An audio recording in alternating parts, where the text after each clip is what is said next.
हम सब लड्डू गोपाल जी की सेवा करते हैं, लेकिन क्या आपको पता है कि ऐसे भी कोई कुछ भक्त होते हैं जो लड्डू गोपाल जी स्वयं उनकी सेवा करते हैं। तो आइए जानते हैं दोस्तों आज की ये लीला कथा। नमस्ते दोस्तों, मैं हूँ दीक्षा और आप सुन रहे हैं मेरी कहानी दीक्षा विद स्टोरी। दोस्तों, आज तक मैं आप सबके लिए बहुत सारी कहानियाँ लेकर आई हूँ कि लड्डू गोपाल जी की सेवा हर कोई करता है, लेकिन आज मैं आप सबको बताऊँगी कि लड्डू गोपाल जी खुद अपने भक्त की सेवा कैसे करते हैं। तो दोस्तों, बने रहिएगा मेरी इस कहानी में अंत तक। और अगर अच्छी लगती है कहानी तो मेरे चैनल को सब्सक्राइब करके वीडियो को लाइक शेयर ज़रूर से करें। तो चलिए शुरू करते हैं आज की लीला कथा। दोस्तों, आज की लीला कथा मुझे नागपुर महाराष्ट्र से भेजी गई है। तो चलिए जानते हैं कि क्या होता है संजना जी के साथ।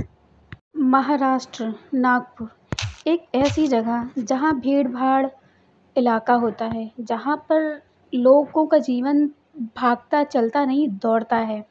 दोस्तों, ऐसी ही एक भीड़ में बसी एक लड़की जिनका नाम संजना होता है, जो मुंबई के नागपुर में रहती हैं। दोस्तों, वो एक आईटी कंपनी में काम करती थी। संजना बहुत ही होनहार थी, बहुत ही ज़्यादा। उनके माता-पिता बचपन में ही उनको छोड़कर चले गए थे। उनके भाई ने उन्हें पाला और भाई खुद भी पढ़े और संजना को भी उन्होंने पढ़ाया-लिखाया। संजना को पढ़ा-लिखा कर वो इस काबिल बनाए कि आज वो एक आईटी कंपनी में बहुत अच्छी पोस्ट पर जॉब कर रही हैं। बचपन में माँ-बाप गुज़र गए थे, तो भाई भी अपने पढ़ाई के लिए, आगे की पढ़ाई के लिए वो भी जॉब पढ़ाई की, उसके बाद जॉब के लिए वो बाहर चले गए, विदेश चले गए। विदेश में रहते थे और संजना यहीं रह गई। संजना ने खुद उनसे कहा कि मैं यहीं पर रहूँगी, आप परेशान ना होइए। भाई उनको उनका छोड़ कर के विदेश चले गए। संजना यहीं पर अकेली हो गई थी। उनका कोई भी यहाँ अपना नहीं था, ना कोई रिश्तेदार, ना कोई भी अपना नहीं था। संजना जब अपने जॉब से शाम को लौटती तो वो हमेशा राधा कृष्ण मंदिर में जाया करती थी, क्योंकि राधा कृष्ण मंदिर में जाने पर उन्हें बहुत सुकून मिलता था। एक बार की बात है, संजना वहीं पर काफ़ी देर तक बैठी हुई थी। मंदिर में भोग प्रसाद बढ़ गया।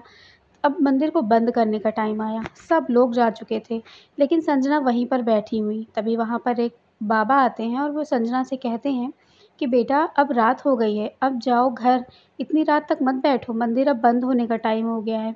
तभी संजना बाबा से कहती हैं कि बाबा, एक बात बताइए, जब कोई अपना ना हो, किसी अपने का सहारा ना हो, तो हम मंदिर में ही तो आते हैं ना। और इसी मंदिर में आके मुझे बहुत सुकून मिलता है। मुझे ऐसा लगता है कि मेरा कोई अपना है। घर जाने के बाद फिर वही काम, फिर उसके बाद मैं वहीं पर सो जाऊँगी और फिर मैं सुबह उठ के फिर मेरा काम। बस ऐसी दौड़ती भागती ज़िंदगी से थक गई हूँ मैं। ऐसा लगता है कि बस यहीं कृष्ण कन्हैया के मंदिर में रहकर अपनी ज़िंदगी बिता दूँ। इतना सुनते ही वो बाबा कहते हैं कि कोई बात नहीं बेटा, भगवान की पूजा करो, मन में शांति आएगी तुम्हारे। तभी वो कहती हैं कि पूजा तो मैं करती हूँ। तभी वो कहती हैं कि ऐसा करो, तुम बाल गोपाल की सेवा करो। बाल गोपाल की सेवा करोगी ना तो बहुत अच्छा होगा, क्योंकि बाल गोपाल की सेवा से ना तुम्हें अकेलापन नहीं लगेगा। तो वो कहती हैं कि मैं तो भगवान की पूजा करती हूँ, मैंने घर में कुछ मूर्तियाँ रखी हुई हैं। वो कहते हैं कि बाल गोपाल और बाकी मूर्तियों में बहुत अंतर है बेटा। वो तो हम उनकी पूजा करते हैं ना, लेकिन लड्डू गोपाल की को जब तुम अपना भाई मानकर उनकी सेवा करोगी ना, तो देखना तुम्हारे कैसे सारे वो अकेलेपन को दूर कर देंगे। ये सोच कर के वहीं से उन्होंने एक लड्डू गोपाल जी को ले आए और लड्डू गोपाल जी को उनके हाथ में पकड़ाते हुए कहते हैं संजना से कि बेटा ये लो, ये हैं लड्डू गोपाल जी, इनको ले जाओ और इनको ले जाके अपने घर के मंदिर में स्थापित कर देना और इनकी खूब सेवा करना, खूब पूजा करना। और देखना समय के साथ देखना कैसे ये तुम्हारे सारे कष्टों को, सारे दुखों को हर लेते हैं। इसी तरह से संजना वहाँ से लड्डू गोपाल जी को ले आती हैं। ले आते वक़्त उनको सच में बहुत शांति अनुभव हो रही थी। ऐसा लग रहा था कि मानो सच में कुछ ऐसा हो रहा है जो उनकी ज़िंदगी में किसी चीज़ अकेलेपन को मतलब कम कर रहा है। उसके बाद संजना वहाँ से वापस आ जाती हैं। आती हैं घर में लड्डू गोपाल जी को रखती हैं और वो सो जाती हैं। सो जाते ही जब संजना जहाँ पर लेटती थी वहीं पर उन्होंने उनका घर का मंदिर भी था। जैसे ही वो सोती हैं रात के करीब 1 बजते हैं। 1 बजते हैं तो संजना को ऐसा लगता है कि उनके सर पे कोई हाथ ऐसे मार के जा रहा है। संजना की जब आँख खुलती है तो संजना कहती हैं कि ये क्या हो रहा है मेरे साथ और कौन है जो अभी मेरे सर पे हाथ मारा? ये सब सोचते हुए संजना बहुत ज़्यादा दुखी हो जाती हैं। वो कहती हैं कि लगता है कि ये सब मेरा वहम हो गया है, मैं बहुत परेशान हो गई हूँ इन सब चीज़ों से। मुझे ऐसा कभी-कभी लगता है कि मैं कहीं बीमार ना हो जाऊँ अकेलेपन की वजह से। अब देखो मुझे ऐसी चीज़ें महसूस हो रही हैं। ये सब सोचते हुए संजना सो जाती हैं। सुबह उठती हैं, उस दिन संडे का दिन होता है। आज संजना की छुट्टी थी। संजना सुबह कुछ लेट से सोकर उठती हैं। उठते ही वो अपने नाश्ता बनाने लगती हैं। नाश्ता बनाने के बाद फिर वो नहा धोकर जब वो वापस आती हैं, तब उन्हें याद आता है कि उन्होंने तो कल रात को लड्डू गोपाल जी को लेकर आया था। तो लड्डू गोपाल जी के पास जाती हैं, बस उन्हें कुछ फूल वगैरह चढ़ा कर के कुछ ऐसे ही भोग लगा देती हैं। लगाने के बाद वो अपना काम लैपटॉप खोलकर अपना काम करने लगती हैं। उसी दौरान जब वो लैपटॉप खोल कर के अपना काम करने लगती हैं, तो संजना को बहुत ही अजीब-सा महसूस होता है। उनको ऐसा लगता है कि जैसे उन्होंने खाना तो वो खुद खा रही हैं, लेकिन ऐसा लगता है कि उनसे कुछ गलत हो रहा है। वो खाते वक़्त सोचती हैं कि ऐसा मुझे क्यों महसूस हो रहा है? फिर वो कुछ भी नहीं करती हैं, अपना काम ख़त्म करके वो शाम के 4 बजे के टाइम में सो जाती हैं। सो जाती हैं तो उनके सर पे फिर वही थपकी लगती है। तो संजना जब उठती हैं और वो तुरंत अपनी आँखें खोलती हैं और वो देखती हैं कि ऐसी थपकी क्यों लग रही है मुझे। तभी वो समझ नहीं पाती और फिर वो उठती हैं और शाम के 6 बजे के करीब उसी इस्कॉन टेम्पल में जाती हैं और वहाँ पर जो पंडित जी थे उनसे बात करती हैं और वो उनसे कहती हैं कि पंडित जी, हमारे साथ ऐसा-ऐसा हो रहा है। जब से मैं लड्डू गोपाल जी को ले गई हूँ तब से बहुत ही अजीब-सी चीज़ें मेरे साथ हो रही हैं। मुझे ऐसा लग रहा है कि मेरे सर पे कोई थपकी मार रहा है, ऐसी-ऐसी चीज़ें हो रही हैं। तो उन्होंने कहा कि बेटा, तुमने लाला को भोग लगाया? मैंने तुम्हें वो लाला दिए हैं जो पहले से ही प्राण प्रतिष्ठित है, तुमको भोग लगेगा। उनको भोग लगाया तुमने? भोग का नाम सुन के वो कहती हैं, हाँ, मैंने सुबह ऐसे ही कुछ लगा दिया था। उन्होंने कहा ऐसे नहीं खाते वो, तुम उनको भोग लगाओ, बहुत खुश होंगे वो। इतना सुन कर के वो लड्डू गोपाल जी को फिर से ले जाती हैं, उन्हें कुछ बना कर के मीठा भोग लगाती हैं। संजना भोग को लगाती हैं, उस भोग को खाने के बाद संजना कहती हैं, सच कहा था उन्होंने, बहुत अच्छा लग रहा है अब इस खाने को खा कर के। उसके बाद वो लड्डू गोपाल जी की ऐसी ही सेवा में रम जाती हैं। उसके बाद समय कैसे बीतता जाता है, संजना को खुद भी नहीं पता चलता। इसके बाद दोस्तों, कुछ दिन के बाद संजना की अचानक से तबीयत ख़राब हो जाती है। संजना को वायरल फ़ीवर हो जाता है और वायरल फ़ीवर कुछ इस कदर से हो गया था कि उनको हॉस्पिटल में एडमिट होना पड़ता है। एडमिट होने के बाद उनका संजना का कोई भी नहीं था। संजना ने बस एक संदेश कहलवाया था उन्हीं पंडित जी को जिन्होंने उनकी बहुत ज़्यादा हेल्प की थी। लड्डू गोपाल जी उनको दिए थे, तो वो पंडित जी उनसे मिलने के लिए आते हैं। वो कहते हैं कि पंडित जी, अब मैं आपसे कुछ कहना चाहती हूँ। तो वो कहती हैं, बताओ क्या बात है? वो कहती हैं कि मुझे आप पर भरोसा है, ये है मेरा एटीएम पिन का नंबर और आप जा कर के किसी से कहवा कर के मेरे एटीएम से कुछ पैसे निकाल लाइए, क्योंकि मेरे अंदर इतनी ताकत नहीं है कि मैं ऐसी चीज़ें कर सकूँ। वो जा कर के सारा कुछ करते हैं पंडित जी और ला कर के दे देते हैं। उसके बाद वो कहते हैं कि बेटा, परेशान मत हो, तुम्हारा कोई नहीं है ना, देखना सब लाला ठीक करेंगे। उसके बाद वो उनको घर लेकर आते हैं, घर पे लेटे रहती हैं दोस्तों। लेकिन ऐसा कुछ अजीब तरीके की घटनाएँ घटित होने लगती हैं। जैसे कि संजना जी बताती हैं कि वो सुबह उठकर जब देखती थी तो उनके यहाँ काढ़ा बनकर रखा रहता था। काढ़ा बनकर रखा रहता था, उनके कहीं सिरहाने पर लड्डू रखा रहता था, उनके कपड़े, चप्पल अलमारी से निकल कर बाहर रखे रहते थे।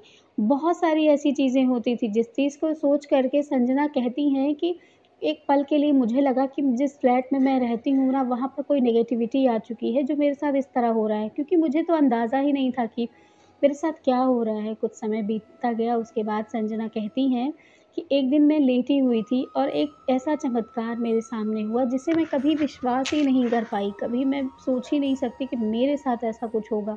वो कहती हैं कि मैं बैठी हुई थी, लेटी हुई थी और लेटे-लेटे कुछ सोच रही थी कि आज मेरा भाई यहाँ होता या आज मेरे साथ मेरे मम्मी-पापा होते तो आज मेरी हेल्प करवाते, आज मैं इतनी बीमार होती तो वो मुझे देखने के लिए आते।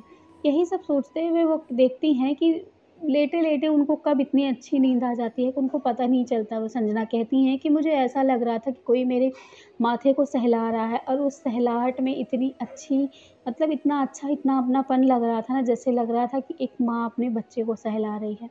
और सच में मुझे वो चीज़ ऐसी महसूस हुई थी।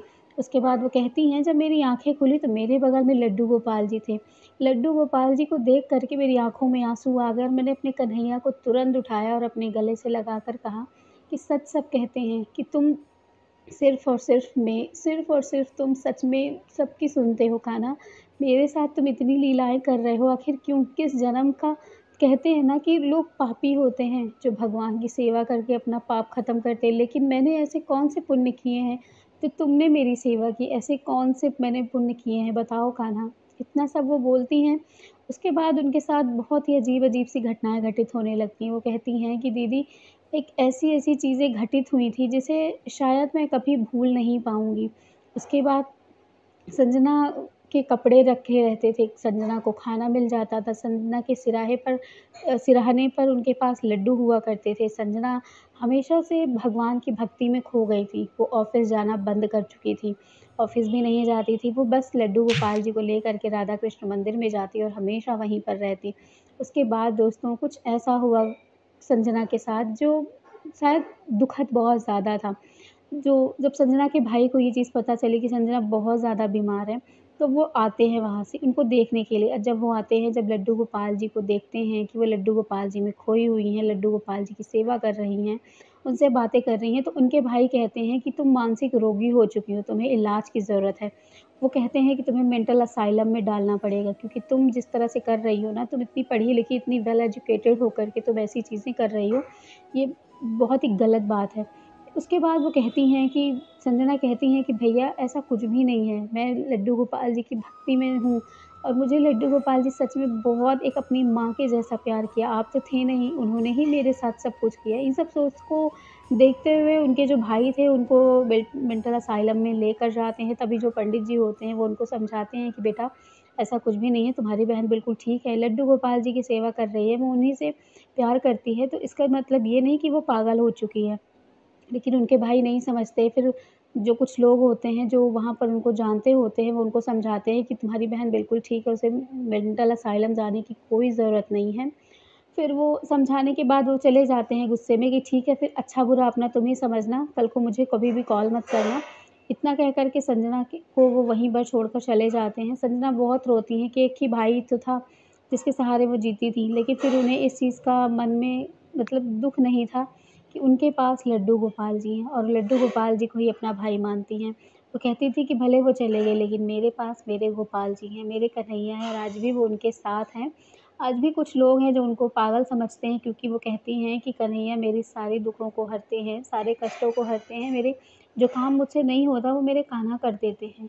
लेकिन दोस्तों ये कहाँ तक सच है? कहते हैं ना कृष्ण भक्ति पागलपन है, क्या सच में ऐसा यही पागलपन है जो संजना जी के साथ हुआ? तो दोस्तों एक आईआईटी में पढ़ने वाली आईआईटी में आईटी कंपनी में जॉब करने वाली संजना कैसे बन जाती हैं लड्डू गोपाल जी की एक परम भक्त जो लड्डू गोपाल जी की सेवा में अपना सर्वस्व जीवन बिता देती हैं और वो दोबारा जॉब नहीं करती। वो कहती हैं कि मैंने इतना कर लिया है कि मैं अपने लड्डू गोपाल जी के साथ, अपने भाई के साथ अपना जीवन निर्वाह कर सकती हूँ। और उसके बाद उन्होंने आज तक फिर कभी भी उन्होंने मुझे लड्डू गोपाल जी को मतलब उन्होंने बताया कि कभी भी वो शादी नहीं किया उन्होंने, आज भी लड्डू गोपाल जी के साथ ही रह रही हैं। और वो कहती हैं कि वो मेरे हैं, मेरे मैं अपने भाई के साथ रह रही हूँ। एक भाई-बहन क्या हमेशा साथ नहीं रह सकते? तो भाई बनाकर लड्डू गोपाल जी को अपने साथ रखने वाली संजना जी आज महाराष्ट्र में ही रह रही हैं।